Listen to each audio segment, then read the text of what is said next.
Hi guys, magandang araw po, no? Ito naman po ang kaibigan nyo si Jake, no? Sa video na ito guys, pag-usapan po natin ano ba ang tinatawag na steering wheel ng sasakyan. Ano lang po, notice lang po, hindi po ako isang auto mechanic ng sasakyan, pero parang hobby ko na rin ng sasakyan, mag-repair kung kaya ko lang kasi car owner din ako sa sasakyan ko, no?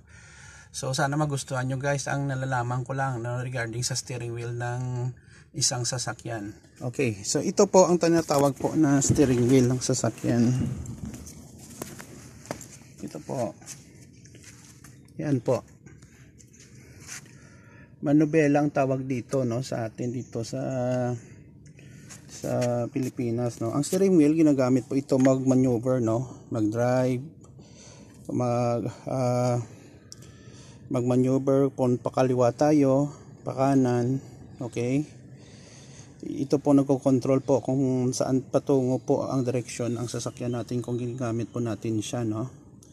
So basically lahat ng sasakyan, guys, may steering wheel, hindi naman pwede wala, no? So depende po, may malaki, may maliit. Kung ito kasi Suzuki Wagon R automatic, maliit lang po 'yan ang kanyang steering wheel. Kung sobrang laki, naman po, hindi naman siya applicable po, no? So, dito din makikita natin sa steering wheel ang, sa preno. Ito po.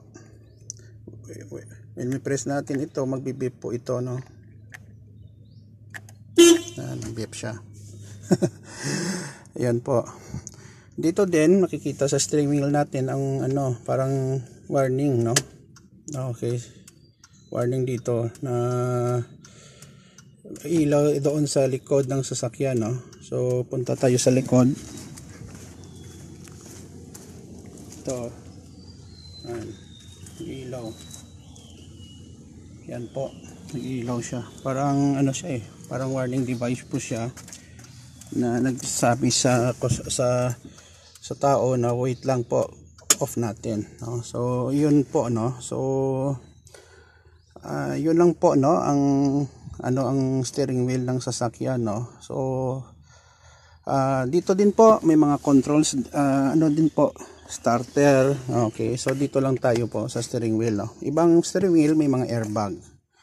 So yan lang po, no. So sana po may natutunan po kayo, no, regarding sa steering wheel ng sasakyan, no.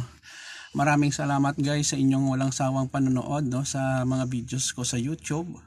Sana po patuloy lang po kayo magsuporta sa channel ko. Maraming salamat po. Huwag kalimutang mag-like, share, and mag-subscribe po. Ito po ang kaibigan nyo si Jake. Kita-kita po tayo sa susunod video. Paalam guys. Bye-bye.